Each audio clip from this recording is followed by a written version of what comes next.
நண்பர்களே, இன்னைக்கு வந்துட்டு என் குழந்தைக்கு வந்து பிறந்த நாள். ரொம்ப சந்தோஷமா ரொம்ப ஜாலியாக ஹாப்பியாக இருக்காரு. ரொம்ப சந்தோஷமா இருக்குது. இதே போல் என் பிள்ளை 100 ஆண்டு காலமும் இதே போல் சந்தோஷமாக இருக்கணும்னு சொல்லிட்டு நான் கடவுள்கிட்ட வேண்டிக்கிறேன். நான் மட்டும் இல்லை, எல்லா தாய் தந்தையுமே தான் குழந்தை நல்லா இருக்கணும்னு நினைக்கிறவங்க மட்டும்தான். அதில் 1% அதிகமாக இருக்கணும் என்னவோ தெரியல. ஏன்னா என் குழந்தைங்கனாலே ரொம்ப கொள்ள ஆசை எனக்கு.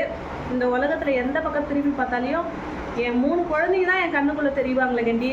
அதை தவிர பணம், ஆஸ்தி, அந்தஸ்து எதுவுமே எனக்கு தேவையில்லைங்க.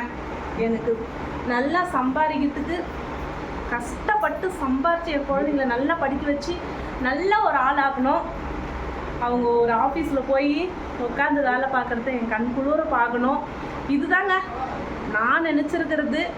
உண்மையிலே வந்து 100% நான் கடவுள்கிட்ட வேண்டதே என்னென்னா என் 3 குழந்தைங்களுக்கு எந்த நோய் நொடி இல்லாமல் ஏன் கடைசிய காலம் முடிகிற வரை என் குழந்தை முகத்தில் சந்தோஷத்தை பார்க்குற வேண்டி கவலையை பார்க்கக்கூடாதுன்னு நினைக்கிறேன். இப்போத்துக்கு அப்படி நினைக்கிறேன்.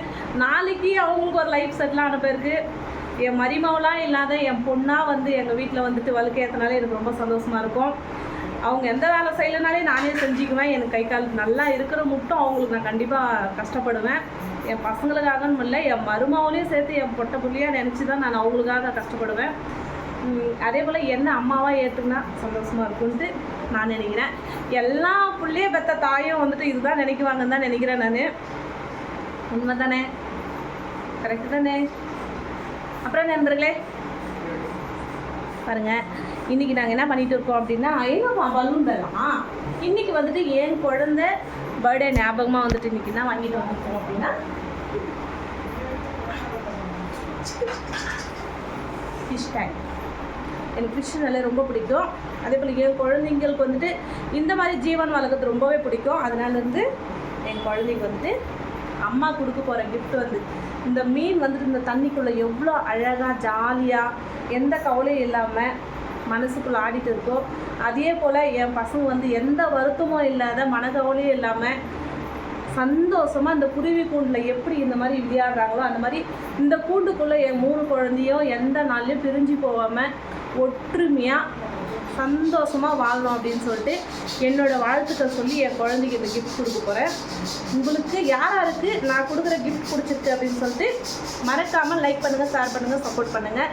அப்புறமா எனக்கு வந்து இன்ஸ்டாகிராமில் ரொம்ப நல்லா சப்போர்ட் பண்ணுறீங்க, மோஜில் சப்போர்ட் பண்ணியிருக்கீங்க. அதே போல் வந்துட்டு என்னோடய யூடியூப் சேனலுக்கும் நீங்கள் மீண்டும் ரொம்ப சப்போர்ட் பண்ணணுன்ட்டு உங்களை ரொம்ப கேட்டுக்கிறேன். நான் என்னோடய குருவி கூண்டு மாதிரி தான் நீங்கள் கூட, சரிங்களா? ஏன்னா வந்துட்டு நீங்கள் வேறு இல்லை, நான் வேறு இல்லை. நீங்கள் இல்லைன்னா இந்த யூடியூப்பில் இவ்வளோ இம்ப்ரூவ்மெண்ட் ஆகிறதுக்கு சத்தியமாக முடியாது. அதனால் அனைத்து நல்ல உள்ளவுக்குமே எனக்கு ரொம்ப நன்றி சொல்லிக்கிறேன்.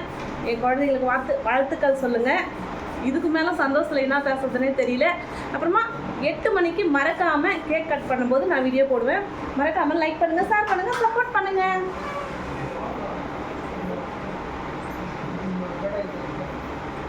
இது ஒன்று மட்டும் இல்லை, என் குழந்தைங்க இன்னொரு கிஃப்ட்டும். வாங்க அப்போ வாங்க ஆண்டி டெய்லி தான் வீடியோ பண்ணுவேன். இது சின்னதாக ஒரு பெரிய வீடியோ போடலாமே அப்படின்னு சொல்லிட்டு. ஏன்னா என்னோடய ஃப்ரெண்ட்ஸுங்கெல்லாம் வந்துட்டு என் தாய் வீடு மாதிரி. என்றைக்குமே என்னோடய நண்பர்கள் சப்போர்ட் எனக்கு வேணும். உங்களை மட்டும் என்றைக்கு மறக்க மாட்டேன். வாமா இங்கே பாருங்க, இதை என் செல்ல பிள்ளை, என் பெரிய பிள்ளை. இது இருமா இவனுக்கு நெக்ஸ்ட்டு இன்னொரு குழந்தை இருக்கா. இது வந்துட்டு என் 2 கண்ணு. அப்புறமா இவனுக்கு நெக்ஸ்ட் இருக்கிறவங்க வந்துட்டு இந்த உசுறு. அவனுக்கு நெக்ஸ்ட்டு இன்னொரு கட்ட கள்ளி ஒரு குழந்தை இருக்கு உள்ளம். அது வந்துட்டு என் 2 கை காலு. இந்த 2 கை கை கால் நல்லா இருந்தா ஓட முடியும், ஓடியாட முடியும். அது சின்ன பிள்ளை,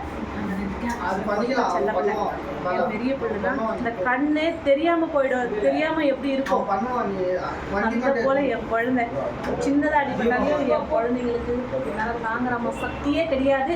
அதனால ஆண்டவர்கிட்ட நான் ரொம்ப வேண்டிக்கிறது என்னன்னா, என்னைக்கும் என் பிள்ளைங்க அழகா சந்தோஷமா என் கூட இருக்கணும் அப்படின்னு சொல்லிட்டு. ஓகே, பாய்.